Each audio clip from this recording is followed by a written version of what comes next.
Okay. I sh-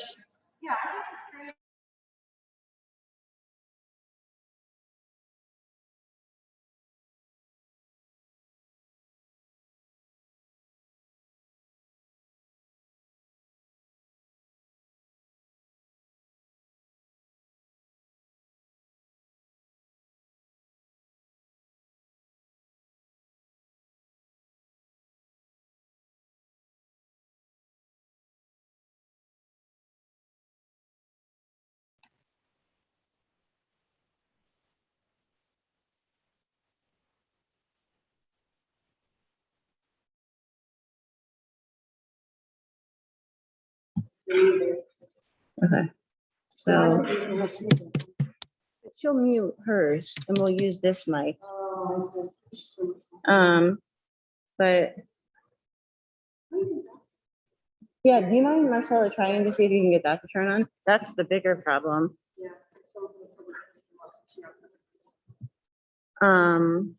So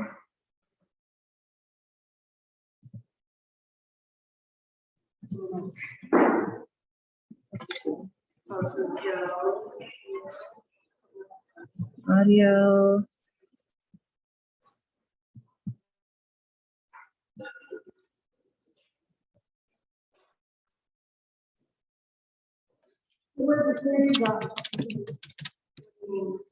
Yeah, I have it put in here, if you want to show.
Can everyone hear me?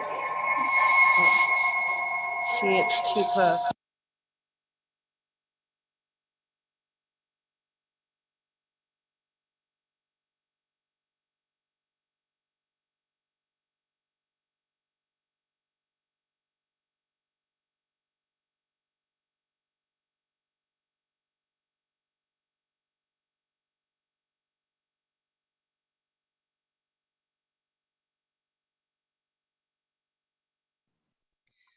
So, sorry, we're struggling here.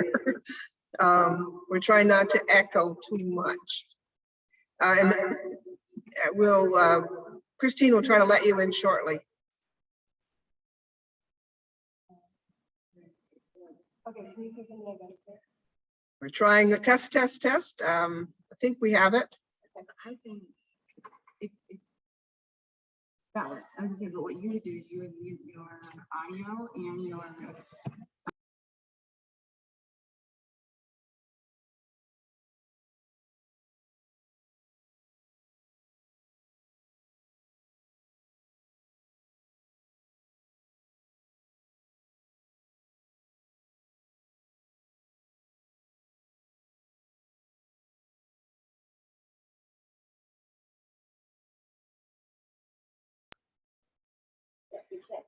Joe, can you hear us? Yes, he's unmuted. Yep. You only hear for a little bit. But no, but you should unmute from here. Unmute down there. Is, yours is yours. I'm on? unmuted. I'm unmuted. And they can't hear you. Joe, can you hear me now? Joe, Yep. can you hear me and Sarah? Okay, we're good. So you're good. And Joe, could you speak just so that we can see if the audio here is working? Sure. Yep. Testing 1, 2, 3, 4. We're not hearing you. Oh. Okay. How about now? I had a little bit of echo there, but it seems to be gone now.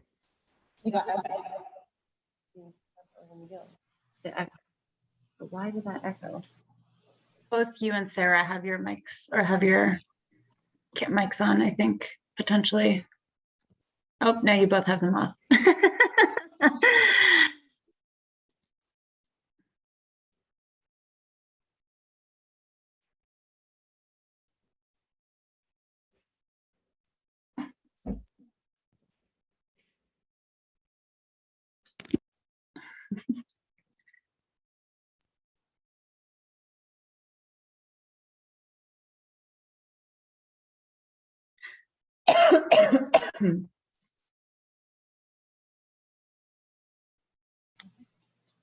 I see where the echo's coming from.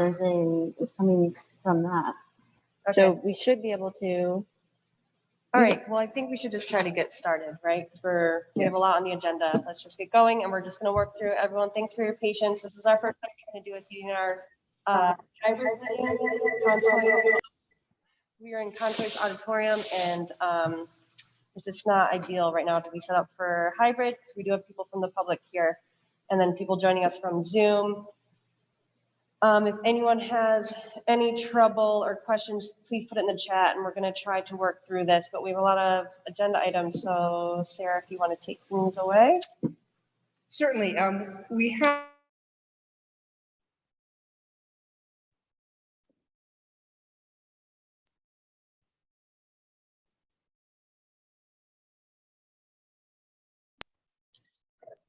Sorry.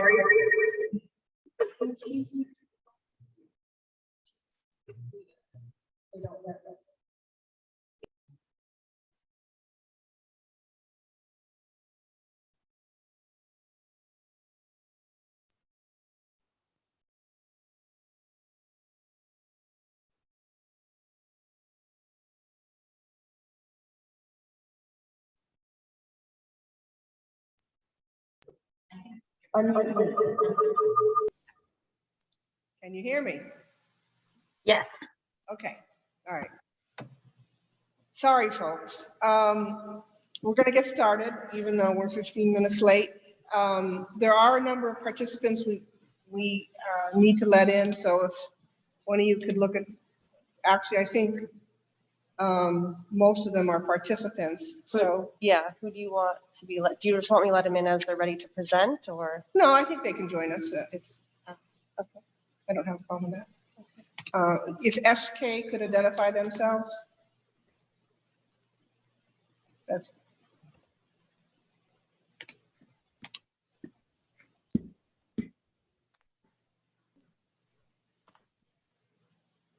I don't know SK, so. Yep, I Hold on now. don't either, so we'll wait and see. Yeah. if they send in the chat. Okay. Hopefully we'll get this right. Do you want me to pull up the agenda? So? Well, I've sort of got, so I guess it's 5:15. I apologize again for being late. We were both back to back. And we have a scheduling problem, we have a technology problem. So we'll get started. You can let in, Sandrine is SK, so you can let her in as well.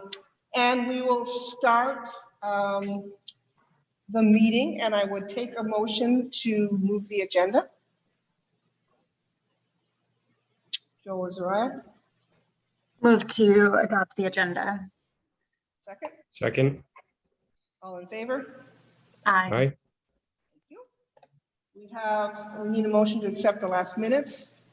Take a Oh. vote on that. Move to approve the minutes from May 5th and June 29th. second, All in favor? aye, Okay, we're going to move on to the warming shelter proposal. I'm not sure who's presenting that, but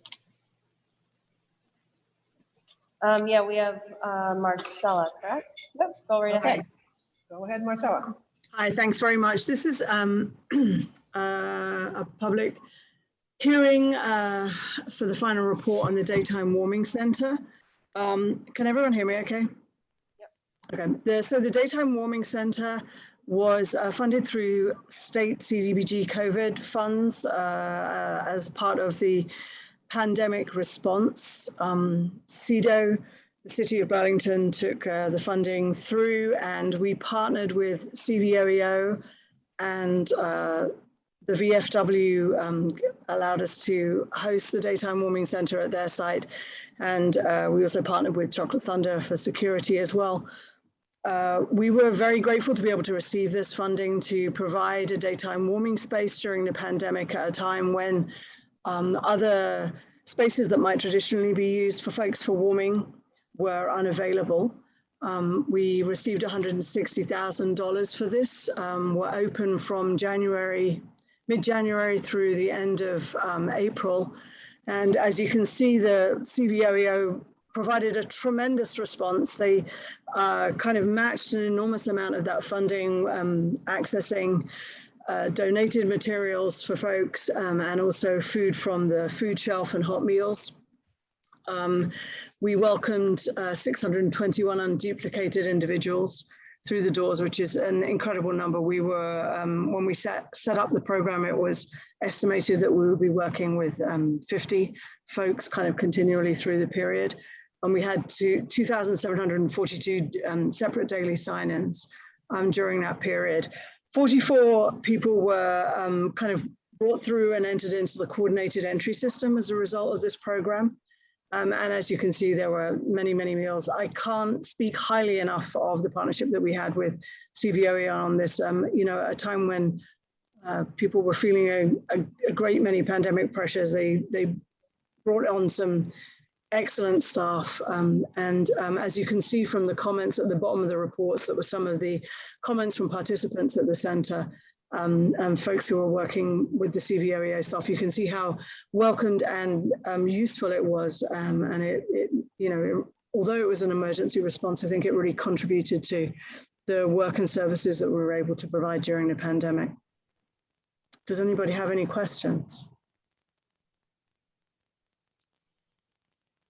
I just want to acknowledge that I had skipped over public forum, but we have 2 public hearings. So what I'm going to suggest is that after this public hearing and after the public hearing on the CAPER, we take specific public comments related to those 2 initiatives. And then following that, we can take general public comment if there's any to be had. Yeah, excellent. And is there any public comment on the daytime warming shelter.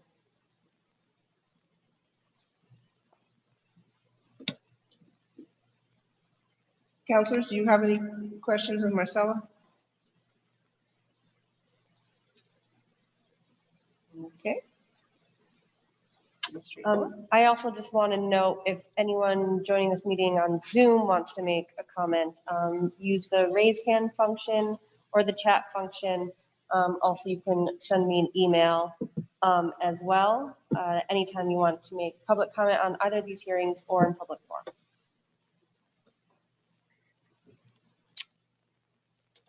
Okay. Sorry. So actually, I guess I have a question, which is just, and sorry if this is a very, very basic question, but I didn't, if there were emails about this, I didn't. Is this a report just to say what had happened? What is the, I guess, is there a future action on this that this is referring to? No, this is a public hearing and report that's required under the terms of the funding of the state, but we also think it's good practice to come back to the councillors and let them know what we've been getting up to, and in our partnerships with other partners too. We are seeking funding for a possible continuation of this into the next year, possibly some form of community resource centre that's also low barrier, and we're looking at sources of funding for that, and trying to keep up a good relationship with CBOEO, hoping that they'll take it on as well. Right. Well, then all I have is congratulations and thanks for coming back and reporting, and good luck on the additional funding. Thank you. I guess next we can move on to the public hearing for the annual report to HUD, so-called CAPER. And who's going to take the lead on that? Yep, we have Katie presenting on the Okay. paper. You should be able to. I don't know. Let me just. Huh. It says you're a non-video participant, which is very bizarre. I don't know why everyone else doesn't seem to have problems. That's really weird. Let me just try a couple things. Otherwise, I'll just start talking. Yeah, I gave permission to share your screen. Yep. Yeah, that's weird, Katie. I'm sorry. I'll try to work on it, but I guess I'll just pop. Can everybody online hear me? If we can, I was going to share the paper document itself and turn my camera on, but in line with technical difficulties, it's not cooperating today. So I'll just talk a little bit to the paper. The document itself was posted for comment. wait, I don't think. Can everyone hear Katie talking right now? Yeah, not very well. You're gonna have to come closer, Katie. Is that possible?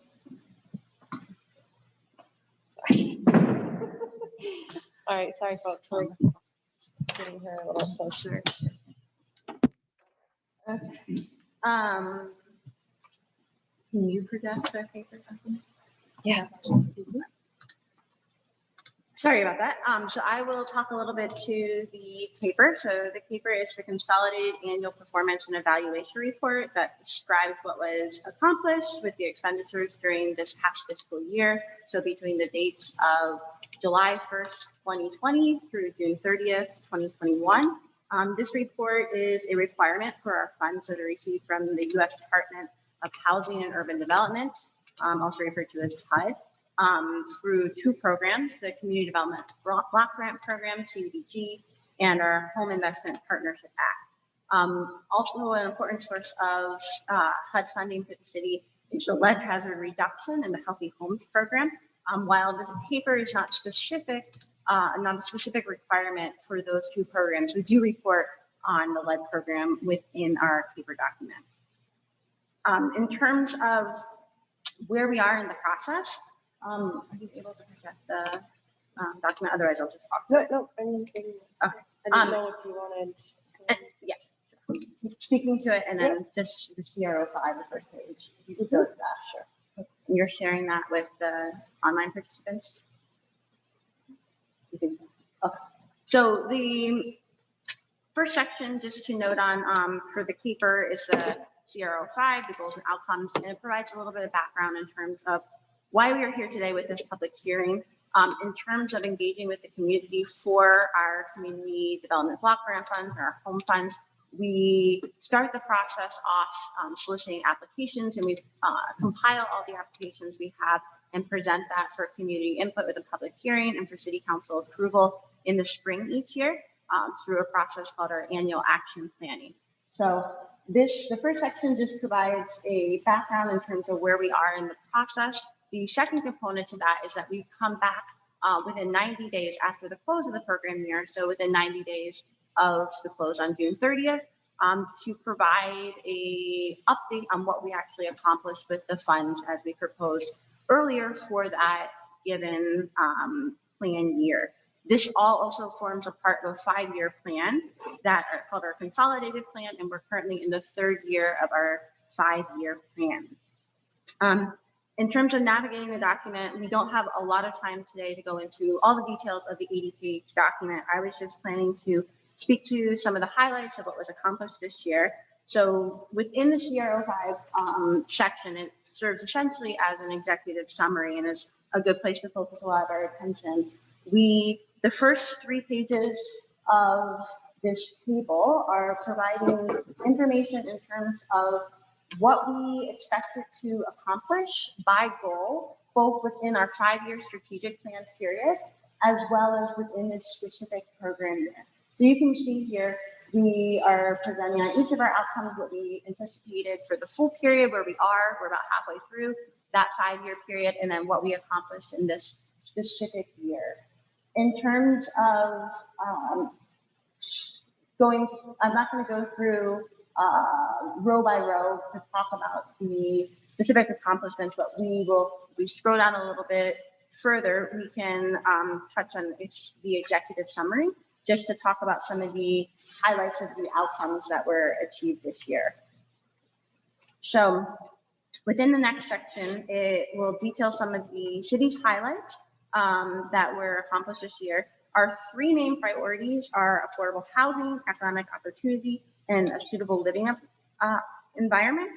So we'll spend, within me providing some of these highlights, the majority of the time talking about what we have accomplished this past year in order to make progress towards those 3 priorities. So our highest priority identified within our consolidated plan is affordable housing.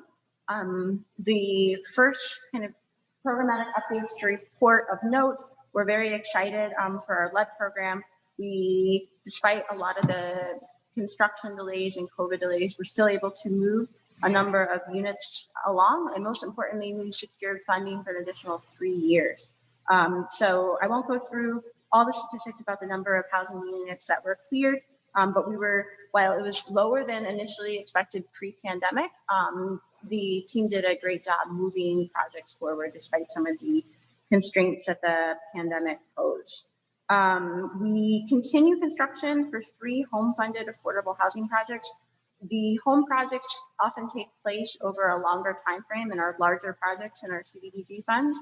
And it just so happened that this year, none of the projects closed out during this period. So while there's a lot of progress that was made on the projects, it wasn't progress that shows up in this annual action plan, but it will show up in our next year as a number of the projects just closed out this summer. And so when we come back a year from now, we'll be able to show a lot of numbers to accompany the narrative in terms of what was accomplished for the home program. A few other highlights within affordable housing is the work that Pathways Vermont did to continue serving individuals experiencing homelessness and work to rehabilitate 4 owner-occupied units for low-income households.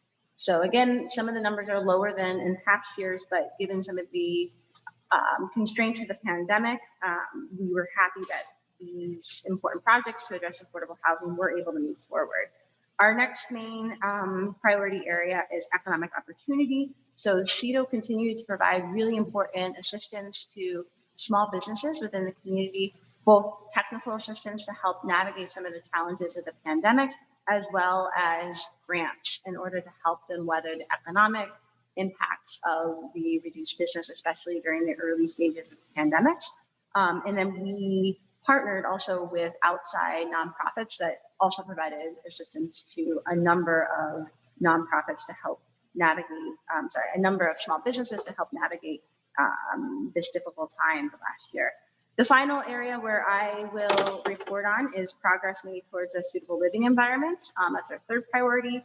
And within this priority, we were really stepped up and helped to provide shelter for a number of increased homeless residents within the city. So 427 were served there within our counting. And also within there was continued progress on the Moran Frame project. While last year we had anticipated this would be completed by the end of this reporting period, the new completion date is November. So we will come back and have an accomplishment that can be reported for the Moran Frame project, which is a long time coming in our next reporting cycle. And finally of note is that we completed the construction for the Old North End Community Center to serve a number of residents in that area. So as we navigate through the rest of the report, I'm not going to go into details of what is reported in the next 70 pages, but hopefully those that were interested were able to take a look, and we're happy to answer any specific questions. The following sections help to disaggregate the data by race and income. We also have sections that show the financial reporting in terms of the funds that were expended during the program year. And then the bulk of the narrative towards the latter sections is dedicated to a detailed narrative on the progress towards our various goals that were outlined for the year and for the consolidated plan, as well as a number of narrative updates for specific programs that were funded with our CDBG funds this year. And then finally, in the appendix is several community indicators just to see some of the demographic changes within the city of Burlington and how that continues to influence our prioritization of funds.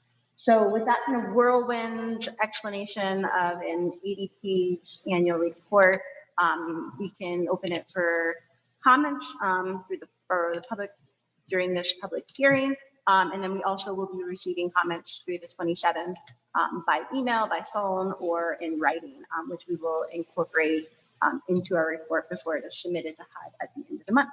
So yeah, I'll hand it over to comments or questions. Thank you. Do we have any attendees or panelists who have questions on the case?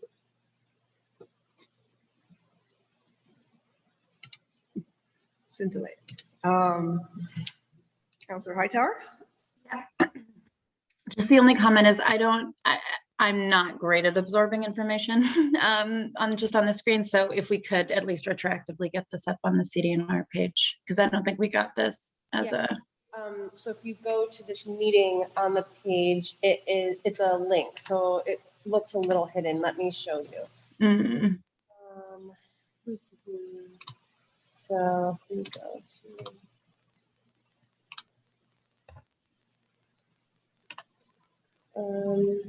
Oh, I should share my screen. Sorry, 1 second.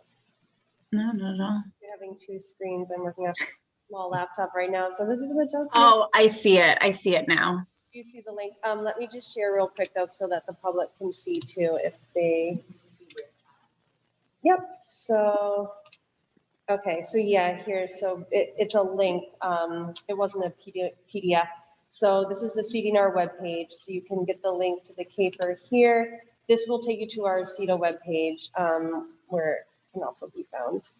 So this is the most current draft, the 9/13/2021. It's the one we are working off of currently. Great. Thank you so much.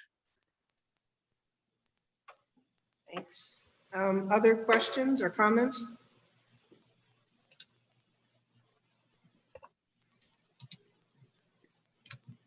No, Councilor McGee. I just had a quick question. The Old North End Community Center, is that the Sarah Holbrook Community Center that we're talking about, or the Allen Street? Allen Street, I believe. Okay.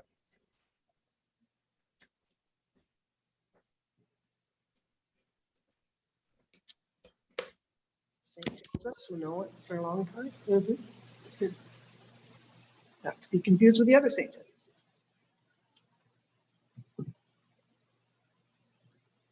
Other questions or comments?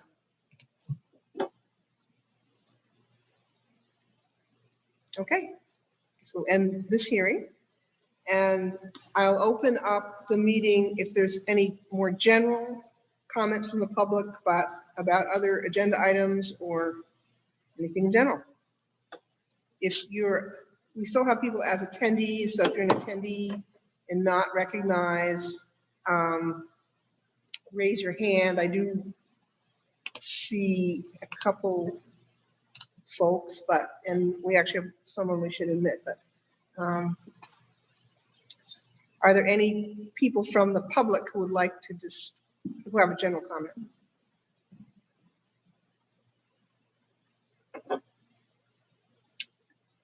Nope, seeing none, we'll move on to the Sears Lane RFP. Great, thank you. I think I'll take that. Am I coming through clearly? I'm staying at a friend's house, and there could be a lake right outside the window here. That makes it hard to focus on the screen. But no, the Sears Lane RFP has been circulated, and I'm hoping that folks have had a chance to see it. And what I'm really want to offer for the committee and for members of the public is that the folks who live at Sears Lane change almost on a daily, if not every few days, who's there, who's present there. But there's a core of people for whom this is a place to live, and we're trying to ensure that folks can, who are unsheltered and are without a house, can live there safely, and that it is done in a way that is respecting their dignity to live safely and is having as little impact on the surrounding neighborhood as possible. That's ultimately what I just want to say about the request for proposals. It's intended to manage a very difficult, challenging situation, but one that we believe can be managed. We're hopeful it can be managed.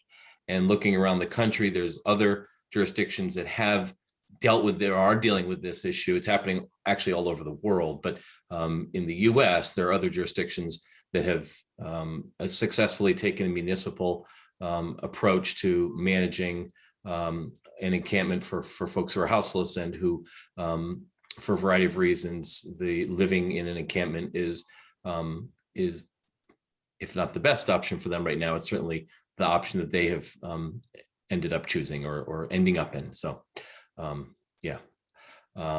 What I'd like to do is the RFP is, if everyone's seen it, what I'd probably rather do rather than walk through it is actually just open it up to discussion and questions. I think would be helpful, because we also have folks that Marcella referred to who are here from CVOEO. They are the service provider partner, and Marcella has been key on this whole entire effort, along with Lacey Ann Smith from the BPD. And CVO is a very strong partner.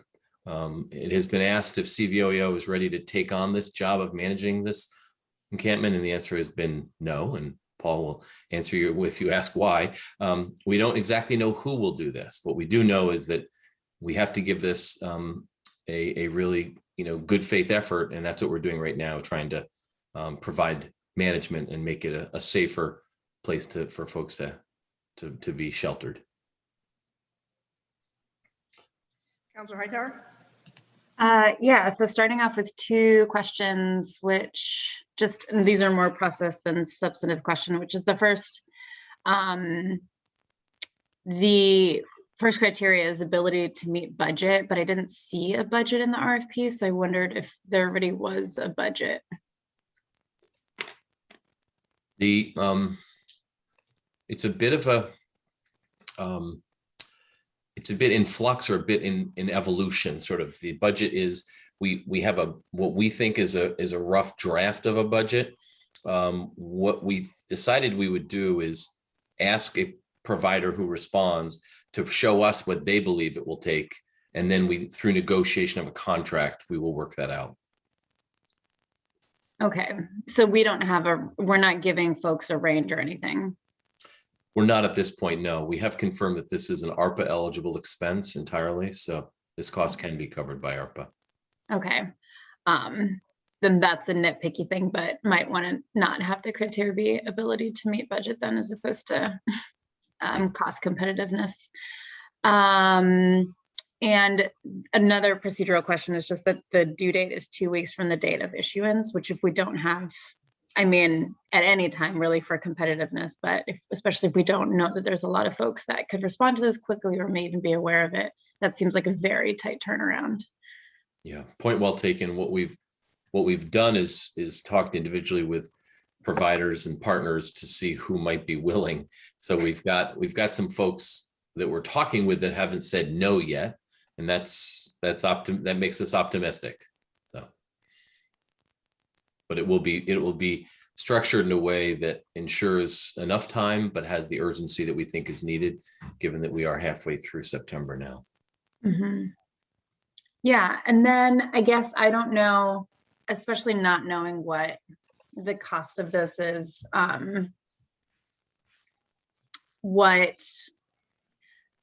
and sorry that this is a question that's taking us several steps back, but like why this was the solution that we chose for Sears Lane, and especially, you know, like given that I assume this seems like a pretty comprehensive RFP, if there's anything that would be more helpful in helping people find, you know, other forms of housing, if that's, or are we just saying that those programs are already done and being effective and this is where the gap is? So just a little bit more of why this. I mean, we are at a crisis. The answer is really sad answer. And that is that as a society, we haven't prioritized the housing needs of folks who are living at the margins. So even if we decided today to devote, even if we took the same amount of money it will take to run an encampment and said, we're going to go and find housing for these folks, we won't find it. There's 180 Section 8 voucher holders. These are households that have gone through approval and they're out there looking and they're failing to actually take their vouchers and put them into use. There is nothing for them available. So we are at a real crisis point, and that's what this is in recognition of. This is really not,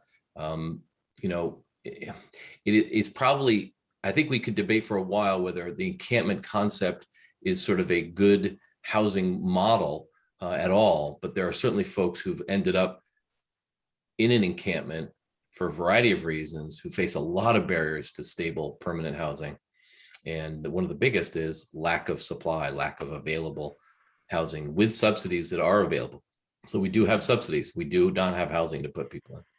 Mm-hmm. And if I may, I think that Paul can speak to that in terms of the work that he's been doing on the statewide general assistance information committee, and also the work that his outreach team are doing at Sears Lane as well. Thanks for having me, Paul Dragon. I'm with CVOEO. Brian, thanks so much. And Marcella, thank you. Get closer to your own mic. Yeah. Can you hear me now? Yeah. Yeah, I just want to thank Brian and Marcella so much for this. And we have developed a street outreach team. I'll start there. It's called the Community Outreach Resource and Advocacy Team. And we developed that 3-person team because of the closing of the Holiday Inn, which CVOEO ran for a bit over a year. At that time, it was the state's largest emergency housing shelter, and there was up to 158 people in there at its height. When we knew that was going to close at the end of June, we knew that we were going to have more people out on the streets in Chittenden County particularly. So we wrote a grant and reached out for some other funding to have this 3-person team. So this team is working at Sears Lane. They go there every day. They deliver food. That food comes from our Feeding Chittenden food shelf. So they deliver that every day. I think they've delivered well over 400 meals, not just to Sears Lane, but to other encampments and to other people that are living on the street. So we are doing work there. We're committed to continuing to work there. If somebody comes in and wants to manage the site, we'll work hand in hand with those folks. We do not want to manage the site, as Brian said and Marcella said. And the reason for that is We have 10 different programs at CVOEO, and 3 of them are around systems change. We have a fair housing program, a tenant rights program, and we do mobile home park resident organizing.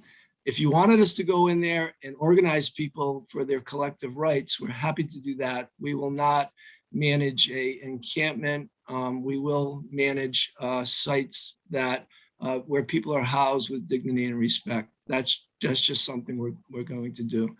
And I understand where the city's at, and I give everybody kudos because this is harm reduction. You don't have an alternative.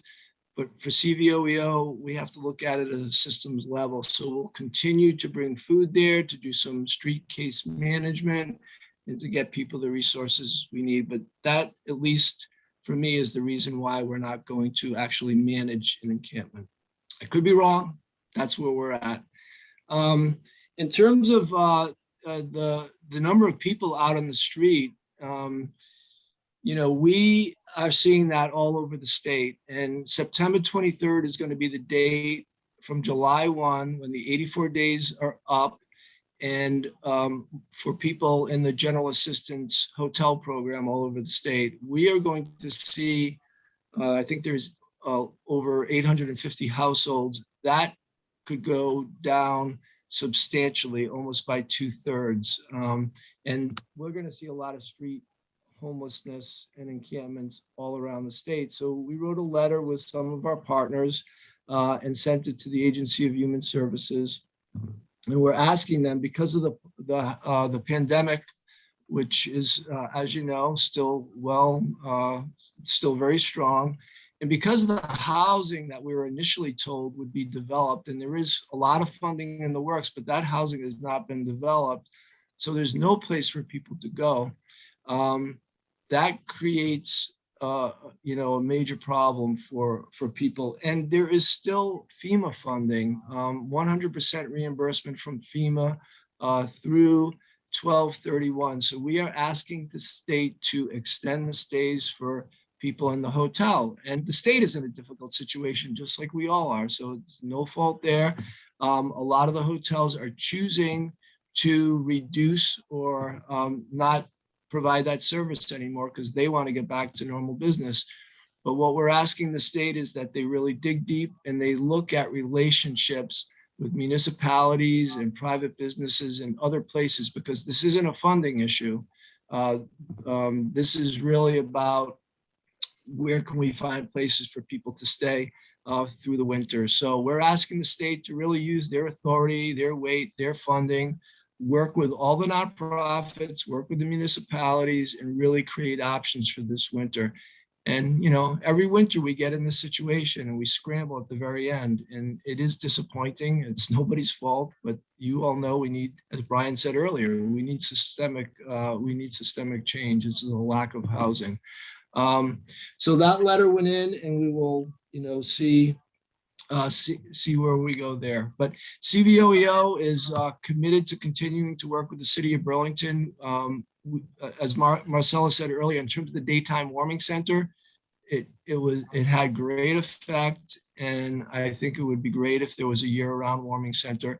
If there was a shelter with a single resident occupancy where people could stay, and it was in a setting that was publicly health-minded, trauma-informed, CVOEO would certainly be interested in having services there. In the meantime, we'll continue to do outreach. We just put in a grant for a mobile outreach van, and that van would have 2 computer link ups and the ability for people to charge their phones and have a microwave and to heat food. And that van would go out to Sears Lane every day, just like the street outreach team does. So thanks. I don't know if I can answer any questions or if you needed any more information, but thank you. Thanks. And I forgot that was actually all in response to my initial question. So appreciate everyone taking a step back. And I think, educating me a little bit on the wider efforts going on. Very helpful. We have really, it's sort of into our next agenda item is we'd invited Michael Monty from CHT and Gus Seelig from Vermont Housing Conservation Board to update us on what's happening kind of with the new money and the building of or development of housing, which we understand will be targeted a lot to folks that are houseless. But I didn't know if Gus or Michael have anything sort of more specific on this issue around Sears Lane or homelessness in general, or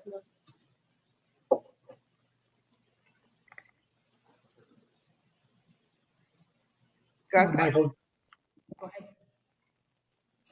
Hello. Well, let me just, so I don't want to close out. I mean, it's sort of a blended discussion. I think the agenda item was just the city's outreach RFP for Sears Lane. I did want to ask Director Pine sort of what happens if nothing happens. What's the next step? Sure. If you build it and they don't come, if you will. Yeah. I'd say our plan B is for the city to provide as much support for ensuring the safety of folks there and the surrounding neighbors as we can, if we don't have an entity that will manage. But we are stretched pretty thin, and that will be challenging. Last winter during COVID, we had the campers at North Beach. Has that been thought of as an additional alternative?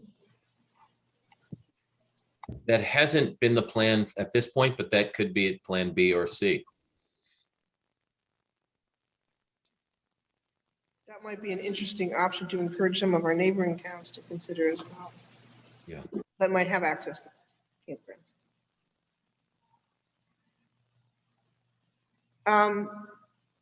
I don't know if anyone has specific, and I'm happy to open up the question, but we get, as I said, we invited both Michael Monty and Gus Seelig to update us on sort of what's happening with the new money. We know the state has a bunch of new resources, both from ARPA money and from state housing money. So I think our interest was, in particular, what's happening in Chittenden County. Well, of course, interested statewide, but what's happening in Chittenden County, kind of what's on the docket. So I don't know who wants to lead off on that, but Gus. So let Gus. okay, well, I'm happy to lead off and just thank you for asking me to join you tonight. And it's great to see Councilor Carpenter, who I've worked with for many years in several different hats now. And this is a new hat that she's wearing for me to be interacting with her, and as well as Brian, who we once shared an office together many years ago. This is a really unusual time in terms of the allocation of resources for housing. And beginning with something called the Housing Revenue Bond in 2017, we've been very active in Chittenden County and across the state, getting more housing built than we'd built in the previous years. And I think both at the new town center in South Burlington and 2 buildings at Cambrian both got major investments through that. A year ago, prior to this legislative session, the state got coronavirus relief funding and allocated $33 million to us for housing that could be stood up very quickly. And Michael could talk about Susan's Place and a facility for steps that CHT worked on.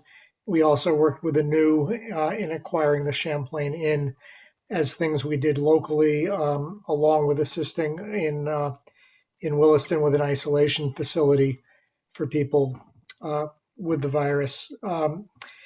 This year, we started off with a request from the governor to provide $20 million in one-time funding. The legislature said that wasn't enough, or the House said that wasn't enough, and they doubled it. The Senate said that wasn't enough, and they increased it yet again. And then late in the session, when it became clear that the state would receive ARPA funding, the governor said, I'd like to spend $250 million on housing. The legislature was not ready because it was so late in the session to go quite that far. But they did end up allocating a combination of ARPA and general fund dollars to the Housing and Conservation Board for the construction of housing that totals about $144 million.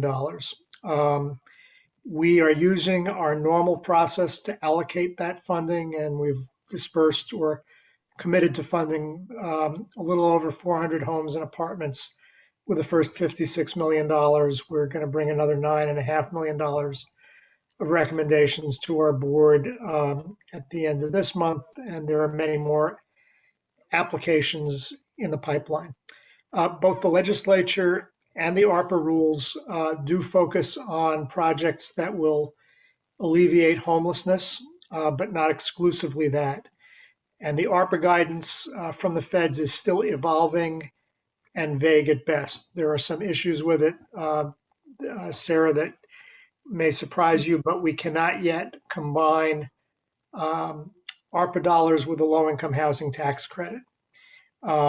Two programs in the same U.S. Department of the Treasury, and that's beginning to be a handicap. We will bring one of the proposals we'll bring to our board this month is to work with COTS in building 16 apartments on Main Street.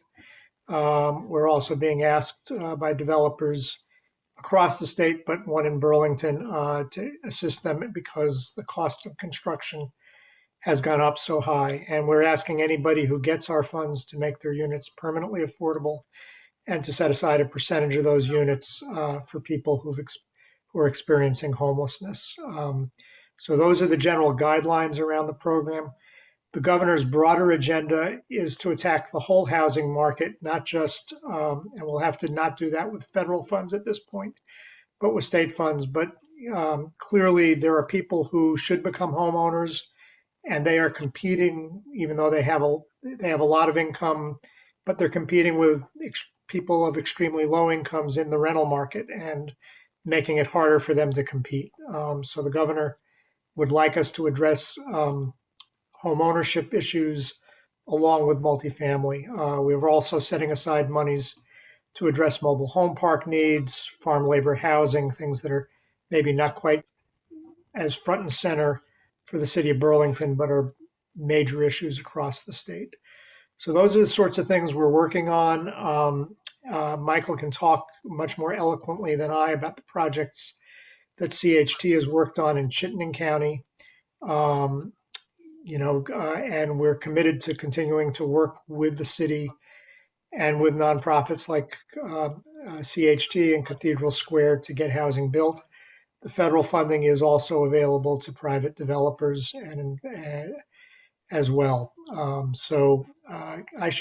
don't want to monopolize the conversation. I'm happy to answer questions, but maybe I should pass it over to Michael to add his perspective. Thanks. Michael? Sure. And actually, I think Gus basically laid out what it is that CHT is doing. I'll just briefly say that last year we did put up 68 apartments at Susan's Place on Susie Wilson Road, which is now all people who are homeless. We also did the steps to end domestic violence, which is a lot of the folks who are homeless are actually victims of domestic violence, or a decent number. And so that is now, compared to what they had before, which was on Colchester Avenue, a much better place for them to serve the people who are victims. Is that out there, Colchester? Yeah, it's the former Handy Suites across the street from St. Mike's. I was looking over here and yours like right over here, and I was so confused.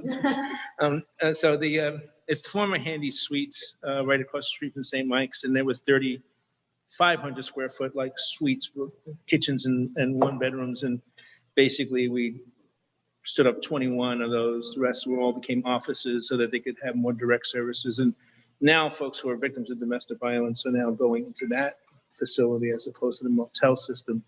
And it's a much better approach and a much better level of services. Folks, we've been working with them for a few years now and actually looked at the Motel Brown or Champlain Inn as an opportunity and passed on that one as not being secure or good enough for them, and moved into and we're very lucky when the CRF funds became available and did that. Frankly, in terms of the world of work and the stuff that I've done over the last bunch of years, that was probably the best thing we've done in a long time for families. The other thing we also do, we still operate a COVID isolation and quarantine motel out on Williston Road at former Ho Hum 2. And that was, that is still operating, and that ranges from 10 to 20 people a night from different locations, folks who are homeless who need to be set at a safe place.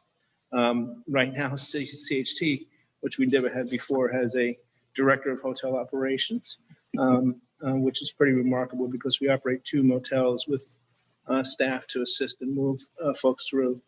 Harbor Place is still operating and is at full capacity at this point as well. The last rounds of fund that we got were really several. Two were to actually convert the Ho Hum motel up in Wilson Road to permanent housing for 20 apartments there when that is no longer necessary. I can tell you that we had hoped it was no longer necessary at the end of this month. It looks like we've extended the contract to the end of the year. We'll see how long we have to go there, but as soon as that is no longer necessary, we'll turn that into permanent housing for people who are homeless. For Harbor Place, we're going to convert that as well, and turn that into 20 apartments for permanently homeless, for folks who are homeless as well, but also redevelop the rest of the site. About 60 units altogether, probably about 50 apartments and 30 home ownership units. And we're still working through a site plan for that. Gosh, you should see a proposal for that, I think, as well, at some point. In addition to replace Harbor Place, we're buying another motel that's across the street, and then we'll operate and we'll replace Harbor Place with a new motel and operate that. But basically, we developed Harbor Place to be the housing. We're buying another motel out in Williston, and we'll be converting that to 72 apartments, half of which, or a little bit more than half of which, will be for folks who are homeless. So those are the big projects that we have that are operating and going for right now. Those are the funds that we received, and VACB and the state have been very generous in supporting many of those projects with a combination of funds, both of state funds, ARPA funds, and probably a little bit of home money. And if we ever are able to figure it out, or we're allowed to do it, some tax credit funds as well. But in my list, I think I sent something to you all that sort of showed, I think, sort of a graphic of what we have. We have about 130 or so homeless apartments being set up, but really altogether 315 folks who are for affordable rentals that are coming online within the next year or so. We're doing some home ownership. We're building some right now in Winooski. We're doing some renovations of existing rental properties because those are necessary in order to keep them up to a standard. We're hoping to buy some existing properties. Oh, there you go. Some existing properties. We know of, we've been doing this where, from a legacy perspective, owners who are renting their units for 2 bedrooms for $1,100, which is frankly very inexpensive relative to the market. And we're trying to capture those and basically treat those as preservation projects. And we have one of those online right now. I was on the phone today with Paul Dragon to do some work up in St. Albans, to do some homeless work with the Samaritan House and also 15 apartments up there. So those are the sort of the big things. We have construction started at Stewart Avenue, which is out in Severance Corners. We hope to be able to finish up 10th Calvary, which is basically 3 dorms owned by St. Michael's and the Fort.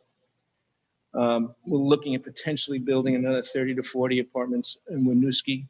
And so we're pretty, I guess at this point, I would say we're pretty active in trying to get up more apartments and more opportunities for folks who are homeless to be in apartments. The couple of projects which I'd like to highlight, one is the Veterans Center. It's going to require, it's a community facility, but also with apartments above. That's at 176 South Winooski Avenue, which is, I think, the day shelter, or what you call it. It wasn't the day station, but the Warming shelter. Warming shelter during the day, daytime. You're gonna develop that site? We're working with the VFW right now on essentially in an agreement with them to redevelop that site. 2 first floors would be a veteran center and some other more general commercial uses, hopefully community related, and 2 or 3 stories of apartments above that. That's probably going to take a few years to go through the process. There's some brownfields there, which is both a curse and an opportunity. On Winooski Avenue? Right next to the gas station. Yeah, okay. Of course. Those of us been around long enough that you yelled at one time. They used to. We're working with the CHCB with a new facility at the O'Brien Center. We're working with legal aid as well, USCRI, that group, to get them a new place also at the O'Brien Center potentially. Mark Hughes calls me up on occasionally to help them figure out how to get a new center up for the racial justice. Can you back up? Alliance. You said on the O'Brien Center, who else are you working with? On the O'Brien Center, which community health centers of Burlington. Right now, Okay. we're building 20 homes there, but we're looking at a new medical facility for CHCB. Okay, And then the existing O'Brien Center would be used for a range of other uses. One of them would be USCRI, which is AALB-like in its work. Actually, they are the people who enter folks into the community first, and they still provide some services to folks over the long term. We are also, just in terms of Burlington, keeping our eyes on the downtown development. And also we're keeping our eyes on Cambrian Way as another opportunity for both home ownership and rental housing. So I think I said in this chart, 550 or so apartments and homes of different types, various recovery housing, stuff up in Swanton, a whole range of different things. Not including, I think there's another 160 or so other potential uses in Cambrian Way and with downtown. So at this point, from my perspective, frankly, I've never seen it, the housing market be so difficult and so hard for so many people. We just looking at the vacancy rate, it's less than 1%. Looking at the prices and the cost of housing, it has jumped dramatically, both home ownership and in rent, in terms of rental. We had 1,500 applications for 150 apartments over a 6 or 7 month period. As Brian said, or someone said, they had folks looking for places with vouchers. We work with all the housing authorities, Winooski and Burlington, and Vermont State Housing Authority, to try to come up with put up units so that people do have a place where they can use their vouchers. Even as we sort of just focus in on homelessness, the people who we are serving, large majority of them, over 50% certainly, are people who have vouchers. And so we're really serving a large number of folks who are making 30% of median income. And if, frankly, without a voucher, they would be homeless. We now count about 21% of the people in our housing as formerly homeless, and that's out of I think 2,500 apartments over 3 counties, but mostly in Chittenden County. I think I stop there because I could just go on for a long time. I don't know what you all want to hear about. So, well, I want to give, one of the purposes was to update us all, including the public, but in particular, Councilor McGee, Councilor Hightower, do you have questions?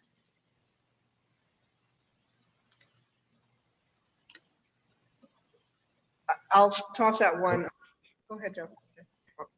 I just want to see if there's any way to capture what the unmet need is. I know we've touched on it in a few different ways with the folks who currently have or approved for Section 8 vouchers, can't find housing.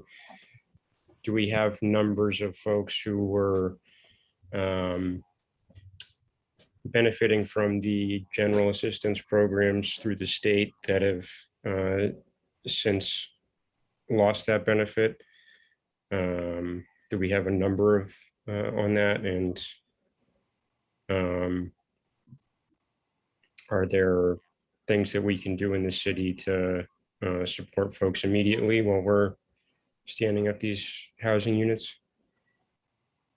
I mean, I think Paul might be able to answer the question around loss of resources for folks who are very low income. But I would say that we were looking at some numbers with the Regional Planning Commission and looking off of Vermont Housing Finance Agency's numbers that they usually do. They've updated them dramatically in terms of the recent sort of set of conditions and economic and pandemic conditions. And we're about to establish what we think the number should be. But that's really, part of the issue, Joe, is how do we're not going to do this all at once, So how do you pace yourself in a way that's still humane, that still allows us to accomplish what we need to accomplish, and do that in a way that, really can be done in a good way, right? So nobody wants Sears Lane to exist. People really need to have those folks to be, as Paul was talking about in his letter, back in the motel system, really, so that they have a better place to be. And that's what, we signed on to that letter that Paul has sort of led in terms of advocacy with the state on. So we really need that short-term, still those short-term solutions that we had to get through the pandemic and work as best as we can to convert and build as quickly as we can. And the resources are there. The capacity is pretty much there. We have not really had many obstacles other than the sort of the typical legal development sort of process that we have to go through sometimes. It's not as bad as people make it out to be, but it does take time, You just can't go buy something and build. Well, we actually did that pretty well during CRF. We were able to get a bunch of stuff up pretty quickly within 6 months, but those were existing buildings. And I think, frankly, if you really want a quick solution, you have to think about existing buildings. I know that's what I was talking to Paul about this morning. It's about taking existing buildings and making them available to folks who are homeless.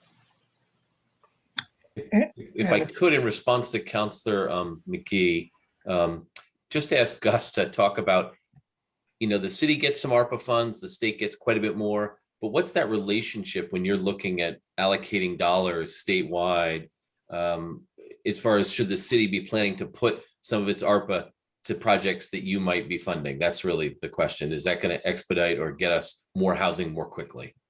Well, what I would say to any community in the state, and I would say this about the city's allocation of your own housing trust fund, is and Sarah knows this because she served on our board, when a community steps up and says, we'll put some of the dollars we have available to us on the table to build housing, that makes you more of a priority. So whether it's ARPA or home or the housing trust fund, all of that is of value to us. And we don't have a formula yet. I think the municipalities across the state are just beginning to think about how they want to spend their ARPA dollars. But in other kinds of programs, we've seen 80-20 or 90-10 splits between local and federal and state in terms of allocation of resources. But it would certainly be a signal from any community to our board that if you're allocating your funds that are available at your community level to housing, that we should be making an investment. And in normal times, what Michael described between there are two deals in Colchester and a deal in Winooski. Over the next year, they're going to bring 100 homes online, apartments and home ownership, and that would be a lot. And we're looking at the need right now and saying that's not nearly enough. And I agree that the fastest and most cost-effective way to meet need is existing housing to convert existing buildings. On the other hand, we're short probably 5,000 homes in the state of Vermont, homes and apartments. And so we have to build new as well. And that's much more costly. While it seems to folks that the legislature allocated a lot of money, and they did, it's a record amount, more than I would have dreamed in a given year. But if what Vermont needs is 5,000 more homes and you multiply that by $300,000, you're into a multi-billion-dollar need that we have to meet.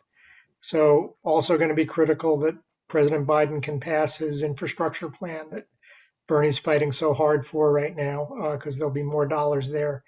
And I think Michael's right. We were in what one colleague called a sprint mentality through the CRF process. And hopefully we're going to move to a pace that's more like a marathon, because across the state, and this is not just on the housing development side, it's on the social service side, people are getting really tired, and we've got to help not just build housing, but help the people who are supporting people in housing that have high levels of needs. We've all read about all the vacancies across the mental health system right now, and it's in the many hundreds on a statewide basis. So all that stuff needs to go into our thinking. But to get back to your question, Brian, local funding means a lot to our board. I think it would mean a lot at the VHFA board and at the Community Development Block Grant Board, which are the other places that people go for funding beyond the Housing and Conservation Board. I just remembered something, Joe. We've worked with a group called Building Homes Together, really as a loose coalition of just CHT, Evernorth, and regional planning. And we had identified a certain number of homes that needed to be built over the last 5 years. I think we're likely going to be recommending that 1,000 homes be built in Chittenden County every year for the next 5 years, of which 25% need to be affordable. So that's based upon sort of looking at some numbers and knowing that there's a lot of folks still who will be challenged from in terms of the amount of money they are paying for rent still, and knowing that, frankly, we have to figure out some systems of getting people who are eligible for vouchers and other things into existing housing. So it's just like, what do we have to build new? That's not the only thing we have to do, right? There's more to do besides that as well. But from a new housing perspective, that's the target we're looking at. And in answering another question I think you asked, and Paul, correct me if you've got a more up-to-date number, but I think that the number I saw a couple of days ago for GA participants in Chittenden County was somewhere in the mid-200s. Yeah, if I may on that one, just to kind of give some data from our COC's perspective, our continuum of care's perspective, we've increased from our point in time count, that's one night in January every year, increased from 261 in 2020 to 700 in 2021. So that's kind of almost a threefold increase of folks experiencing homelessness. I think at the peak, the GA rooms were around about 650 a night. So that's not including folks in other types of shelter. Those are down to about 250 a night now because of the changes in eligibility that came through in the early summer. And we're facing the prospect of, we think, a 2/3 decrease towards the end of this month from that 250. So that's a lot of families, a lot of folks that are being moved on out of really what is emergency shelter. Lacey's estimate. Can I just say whatever I want to say whenever I Yes, want? you can. That's great. Lacey, Michael. Lacey indicated to me a couple of weeks ago that she thought there were about 60 people living in Sears Lake or in the woods or other places, not just in Sears Lake, but a wide variety of things. When I asked her, well, how many folks are living outside? That was a number she had 2 weeks ago. My sense is that it might be higher now, but it's still a decent number who are not now in any of those systems, right? So, and that was just her Burlington perspective, not a county perspective. I don't know what that is. If I could just ask a follow-up to Paul, in terms of the street outreach team, how many of those folks would you say you all are able to reach and be in touch with?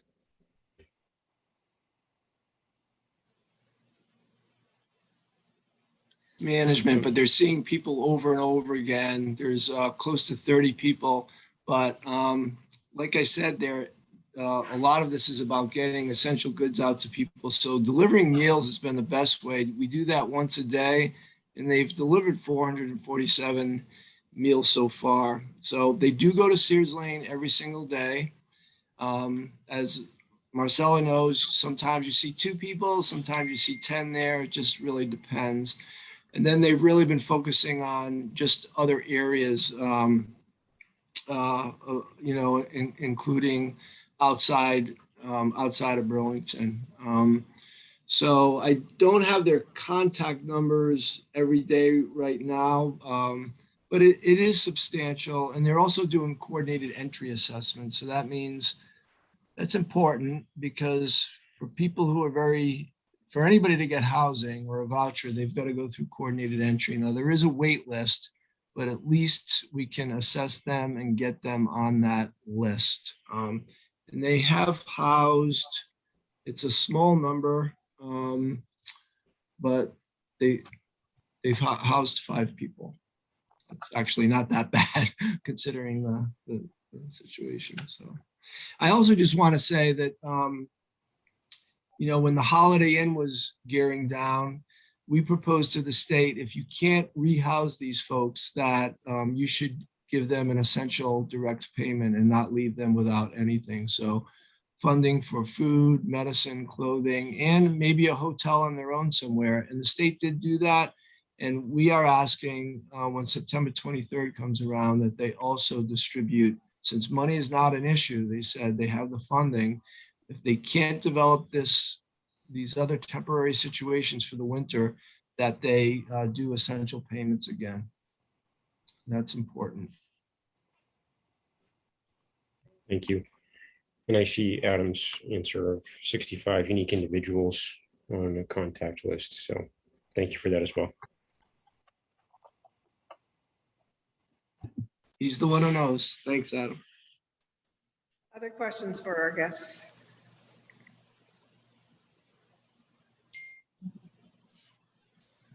Overwhelming. Yeah, just take it one day at a time. Yeah. Well, I guess obviously with my old friends and my new friends, we, as a city, we're trying to do what we can. So keep talking to us. And Director Pine knows that. So any other comments or questions for anybody? I appreciate your coming, and this is great. I guess that's sort of it for our agenda. While we have Director Pine here, I just have one other business question, and then I did want my fellow councilors, we're going to have a little discussion on date, because I think we need a regular date. Councilor Pine, do you know the status of the Committee on Aging, which was precipitated by this committee last spring, and where we're at with that? Sure, we're lucky that the person who's staffing it, if you will, is here with us. So I'm going to let her speak. Yes, and she's slightly embarrassed because she's supposed to have sent out the invitations for the first meeting and she hasn't been able to get to it. But they will be sent out very shortly, so the first meeting will happen in the coming weeks. My apologies for that. But yeah, we've run the application process. And we need to get back to folks and set it up. Unfortunately, because it was the continuation of the pandemic, meant that we went back to our senior providers meeting, and that kind of stopped me from being able to get those out, but they should be out soon. Very good. The other councilors or staff have other business they want to have covered? Okay. I would like to get us on a regular date, and we can always cancel.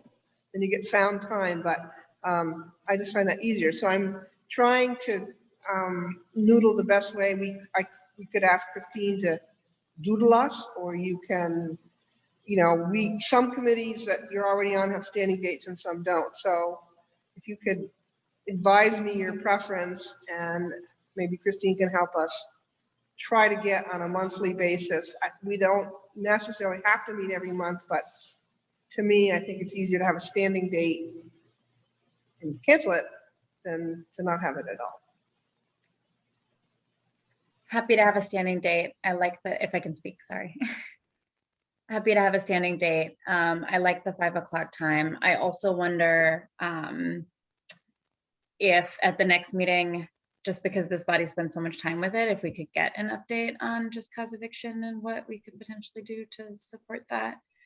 And I also just wanted to thank Sarah for, since Brian has left our body, to taking up, I think this is your third committee that you're chairing, so just appreciate.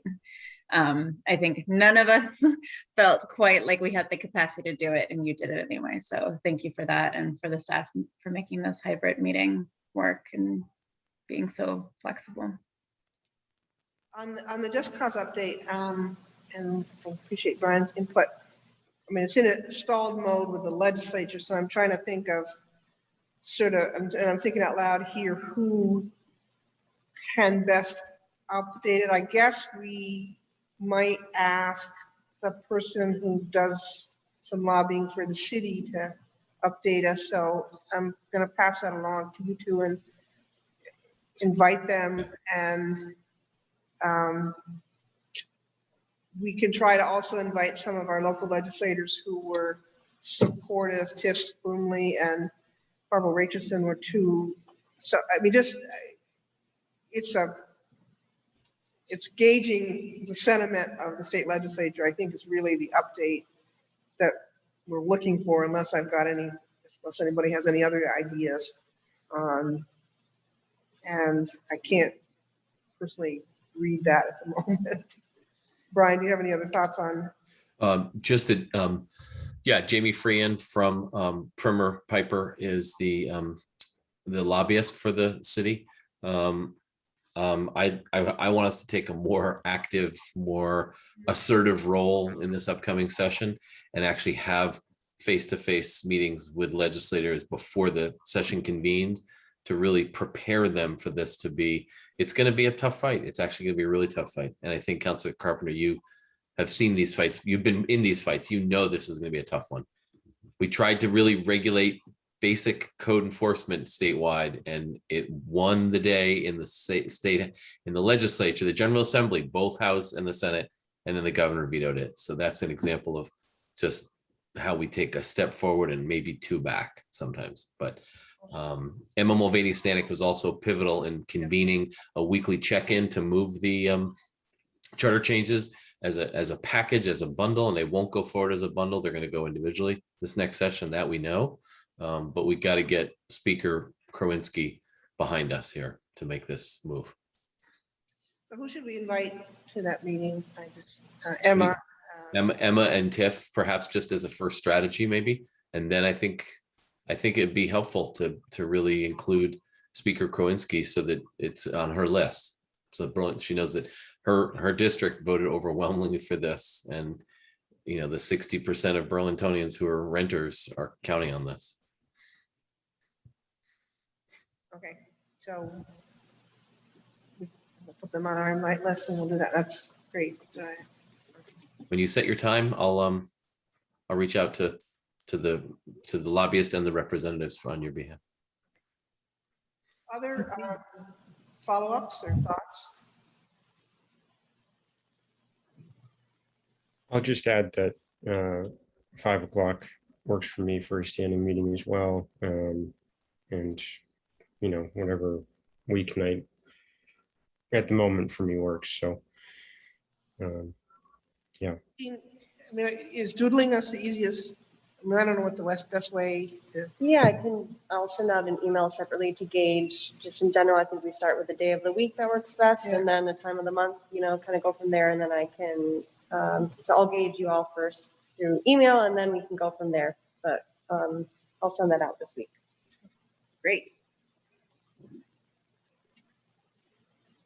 Any other business? Okay. Beautiful. Thank you. Do you have a motion to adjourn? Motion to adjourn. Thanks, everybody. Have a good night. Thanks. Brian.